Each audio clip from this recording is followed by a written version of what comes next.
Assalamualaikum warahmatullahi wabarakatuh. Perkenalkan, nama saya Nurul Farah Atika dengan NIM 26230333. Di sini saya akan menjelaskan terkait konseling individu masalah dari klien saya. Jadi di sini klien saya ini mengalami permasalahan sulit membagi waktu untuk membuat tugas dan terpengaruh oleh HP. Jadi di sini saya akan menjelaskan apa itu TFA-nya, thinking, feeling, dan action-nya. Kalau thinking berdasarkan dari konseling individual saya, uh, klien saya ini mengalami kalau ada notifikasi HP, dia langsung mengecek HP tersebut. Terus kalau pikirannya juga bisa uh, tugas itu ditunda-tundanya, mungkin besok atau malam dibuatnya. Bisa juga pikirannya kalau berdasarkan dari saya konseling individual, yaitu dia sulit untuk disiplin, dan susah untuk mengatur waktunya.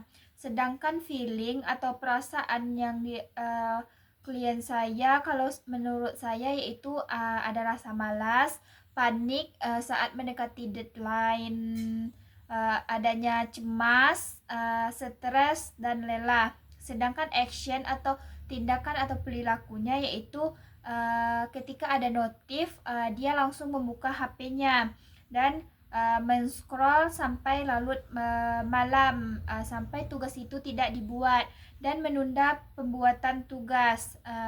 Tidak bisanya konsisten untuk mengatur waktunya.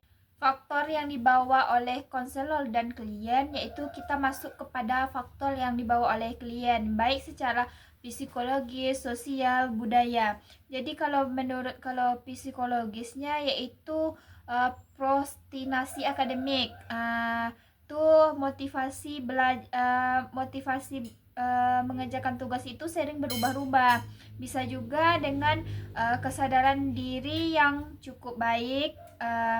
Kalau secara sosialnya yaitu pengaruh dari media sosial, interaksi digital yang sangat tinggi, tekanan akademik. Kalau dari budayanya yaitu tuntutan mahasiswa yang produktif. Sedangkan kalau misalnya dari faktor dari konselornya yaitu secara psikologis, yaitu empati, keterampilan mendengar yang baik.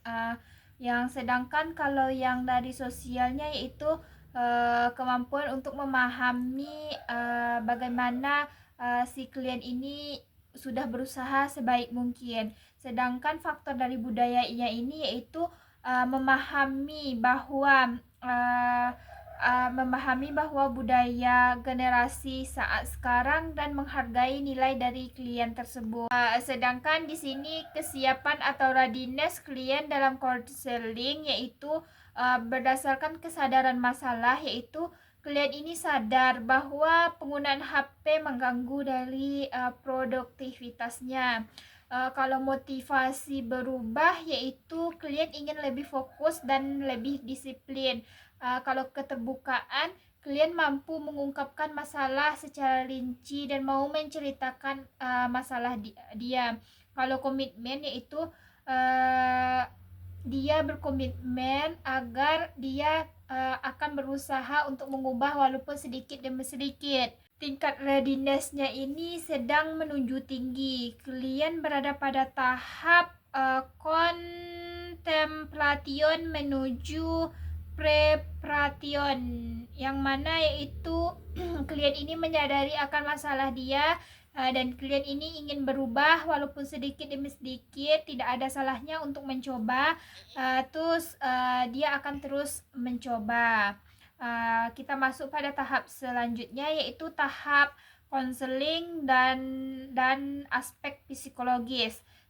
Tahap awal yaitu membangun lapor, yaitu menumbuhkan kepercayaan, identifikasi masalahnya.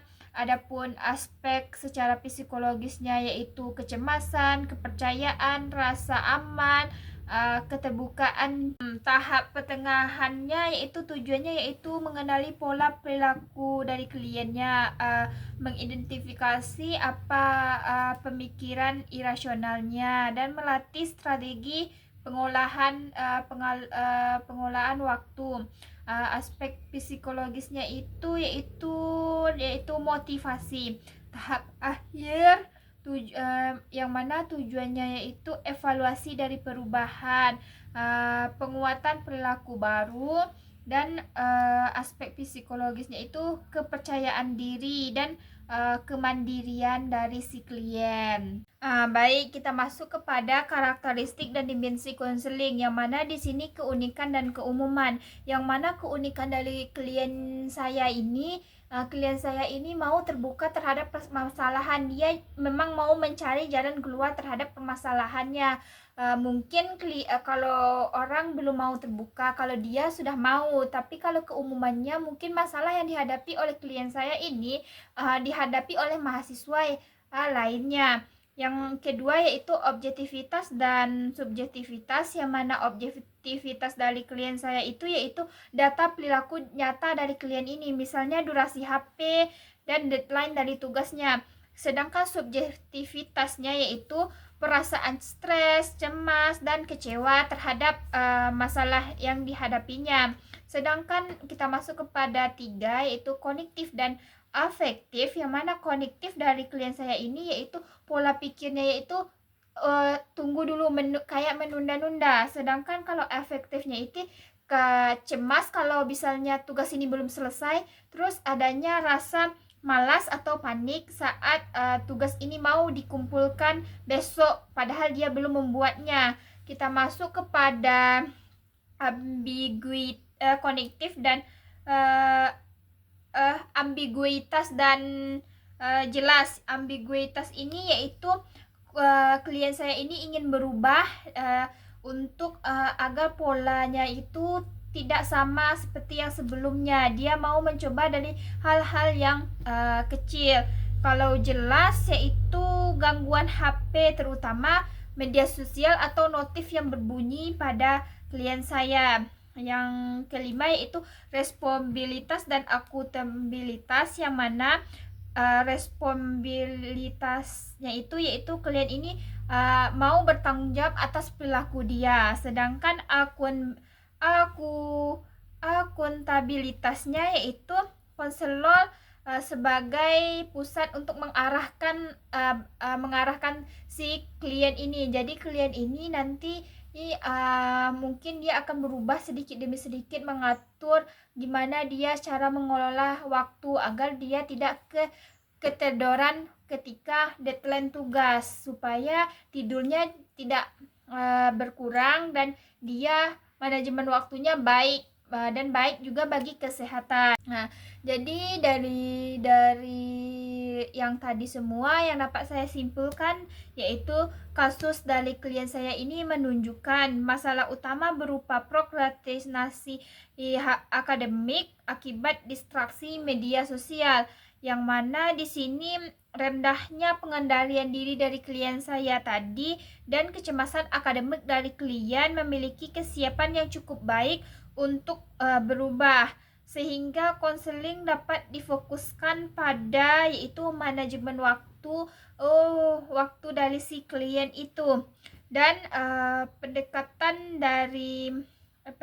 yang sesuai yaitu dengan cara konseling perilaku, yang mana konseling kognitif perilaku atau CBT. Sekianlah video dan analisis video saya dari konseling individual dari klien saya tadi. Jika ada salah, saya mohon maaf. Saya sudahi dengan Assalamualaikum warahmatullahi wabarakatuh. Bye.